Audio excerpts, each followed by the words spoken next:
3 October Marathi भाषा अभिजात सन्मान दिन म्हणून साजरा करण्यात येणार। दरवर्षी 3 ते 9 ऑक्टोबर दरम्यान अभिजात मराठी भाषा सप्ताह असणार, अजित पवारांची घोषणा। कुसुमाग्रज प्रतिष्ठानचा यंदाचा जनस्थान पुरस्कार ज्येष्ठ नाटककार सतीश आळेकर यांना प्रदान। डॉक्टर जब्बार पटेल यांच्या प्रमुख उपस्थितीत पुरस्काराचं वितरण। आमदार प्रकाश सोळंकेंच्या निकटवर्तीयाचा कारनामा समोर। सुशील सोळंके आणि त्याच्या पत्नीकडून मल्टी सर्व्हिस चालकाला बेदम मारहाण। या व्हिडिओमुळे सोळंकेंच्या अडचणीमध्ये वाढ होण्याची शक्यता। पुणे अश्लील कृत्य प्रकरणी आरोपी गौरव आहुजा एका दिवसाची पोलीस कोठडी, तर आरोपी मित्र भाग्येश ओसवालला न्यायालयीन कोठडी। गडचिरोली पोलिसांकडून नक्षलवाद्यांचं स्मारक उद्ध्वस्त।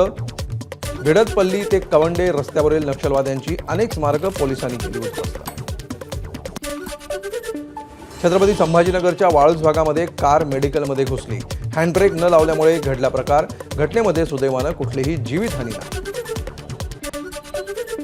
कोल्हापूर रत्नागिरी मार्गावरील केरली परिसराजवळ भलं मोठं वडाचं झाड कोसळलं। सुदैवानं घटनेमध्ये कोणतीही जीवितहानी नाही।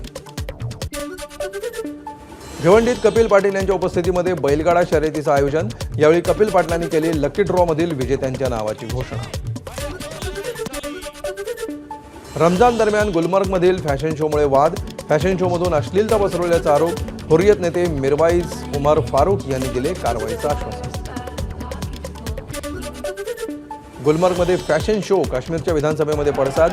मुख्यमंत्री ओमर अब्दुल्लांनी दिले कार्यक्रमाच्या चौकशीचे आदेश। तसंच आवश्यकता असल्यास प्रकरण पोलिसांकडे सोपवण्याच्याही सूचना।